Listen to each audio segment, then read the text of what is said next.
Hello বন্ধুরা, সকলকে স্বাগত জানাই আমার একটি নতুন ভ্লগে। সেদিন ছিল শুক্রবার। আগের দিন রাত্রেই হঠাৎ প্ল্যান করলাম যে সকলে মিলে জেন্টিং হাইল্যান্ড যাব। জেন্টিং হাইল্যান্ড হলো মালয়েশিয়ার কুয়ালালামপুর শহর থেকে মাত্র 1 ঘন্টা দূরত্বে অবস্থিত একটা ফেমাস জায়গা। যারা যারা ট্যুর করতে আসে এখানে, ওই জায়গাটা তো প্রত্যেকেই যায়। তো আমরা এতদিন এখানে থাকা সত্ত্বেও একবারও সেখানে যাইনি, কারণ ওটা বাকি রেখেছিলাম ফ্যামিলির লোক আসলে একসাথে সবাই মিলে যাব বলে।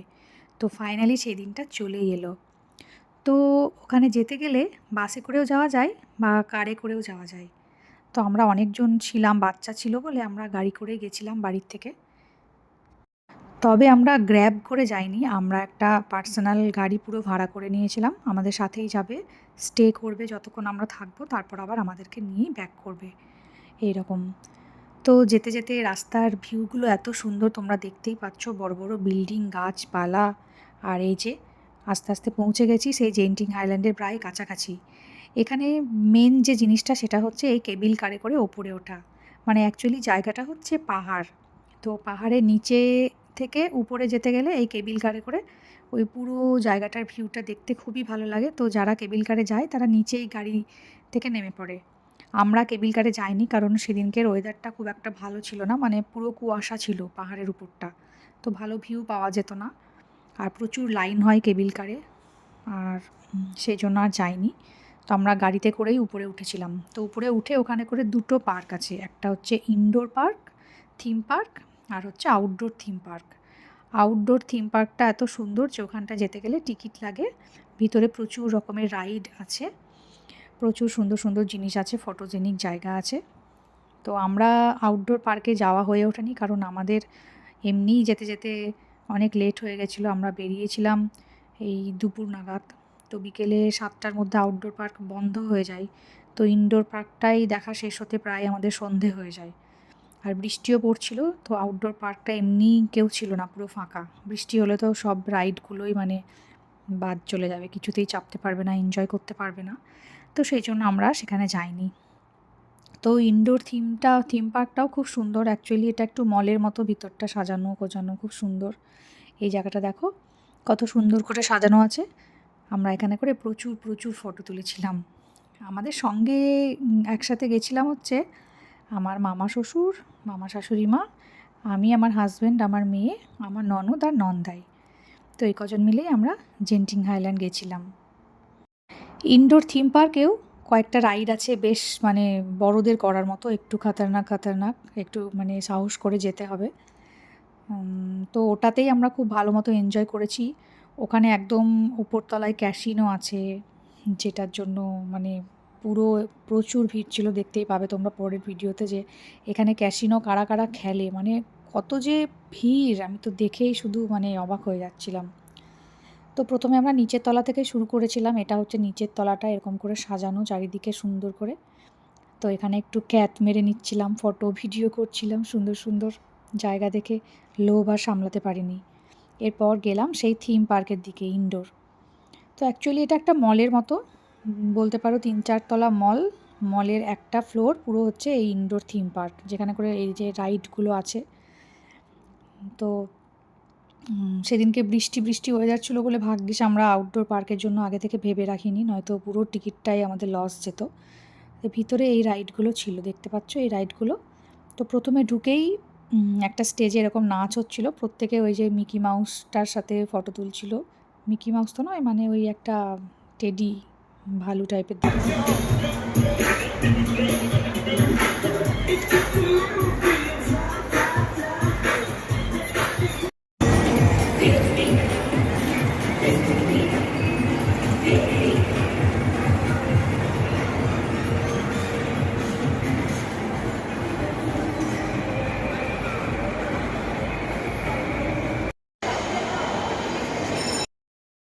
তারপর আমরা এগিয়ে গেলাম এই সাইড দিয়ে। এখানটাতে এরকম একটা গেট করা ছিল, এই গেটের মুখে দাঁড়িয়ে আমার ননদ আর আমি কয়েকটা ফটো তুলছিলাম।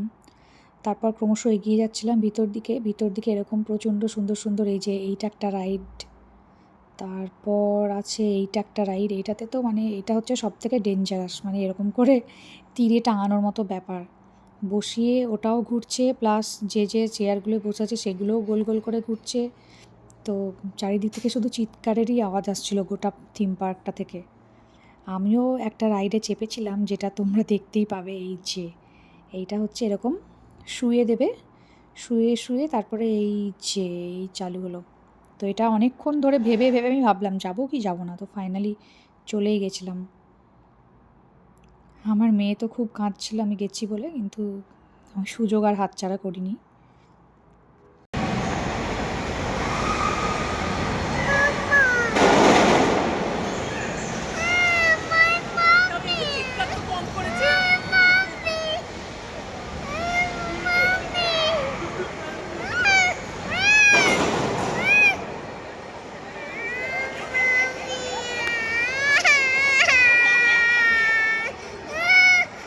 এই দা মাম্মা, এই দা।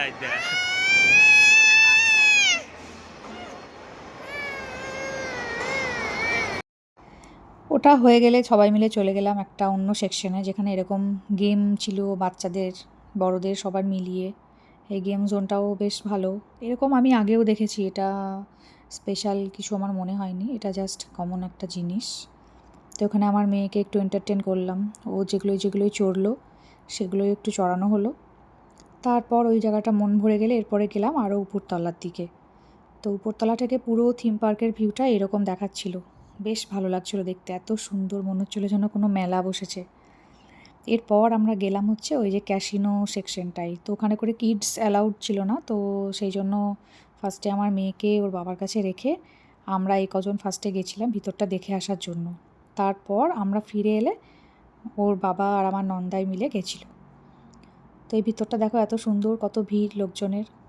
এখানটার ক্যামেরা অ্যালাউ নেই, কিন্তু আমি ততক্ষণে দেখিনি, বা পরে এই যে ভিডিওতে এসে দেখছি ক্যামেরা অ্যালাউ নেই, কারণ ভিতরে আমাকে অনেকক্ষণ ভিডিও করার পর একজন এসে বললো যে মোবাইলে ক্যামেরা অফ করতে, এখানে অ্যালাউ নেই। কারণ ক্যাসিনো খেলা মানে তো বুঝতেই পারছো, এখানে অনেক কিছু রিস্ক থাকে, কোনো রকম ছুপাই তো মানে হিডেন কিছু করা যাবে না। তো কিন্তু এত লোকের ভিড়, মানে বিদেশে বোধহয় সবাই ক্যাসিনো খেলে এরকম, মানে কত রকম যে আছে, আমি তো কোনো দিন এসব জানতামই না। এখন যেটুকু জানি, দেখার পর তো কিছুই বুঝতে পারছিলাম না যে কোন দিকে কী হচ্ছে, কীভাবে খেলছে, এই চলছে, বাপরে বাপ। ভিতরটা এত সুন্দর ডেকোরেশন করা যে মন ভরে যাচ্ছিল। তো যাই হোক, ওই সব দেখা কমপ্লিট হয়ে গেলে লাস্টে আমরা টুকটাক স্ন্যাক কিনে খেলাম, খিদে পেয়ে গেছিলো বড্ড। আমাদের ডিনার করারও কথা ছিল, কিন্তু আর করিনি, কারণ হচ্ছে আমাদের বাড়ি যেতে হবে, বাড়িতে মা একা ছিল। তো আমরা টুকটাক স্ন্যাক খেয়ে বেরিয়ে গেছিলাম বাড়ির দিকে। গাড়ি ততক্ষণে আমাদেরকে নিতে চলে এসেছিলো। তো সব কিছু হয়ে গেলে গোটা জেন্টিং পার্কটা মোটামুটি ঘোরা হয়ে গেছিলো। জেন্টিং পার্কের আউটডোর পার্কটা একটু ফাঁক থেকে দেখে নিচ্ছিলাম যে কীরকম আছে। তো রিসেন্টলি আমি যেহেতু সিঙ্গাপুর ঘুরে এসেছি, তো সিঙ্গাপুরের ওই ইউনিভার্সাল স্টুডিওর মতোই ওটারই একটা মিনি ভার্সন হচ্ছে এই জেন্টিং হাইল্যান্ডের আউটডোর পার্কটা। তো যাই হোক, সুন্দর করে দিনটা কাটিয়ে ফিরে গেলাম রাত্রে। তো সকলে খুব ভালো থেকো, দেখা হচ্ছে নতুন কোনো ভিডিও নিয়ে। সকলকে টাটা।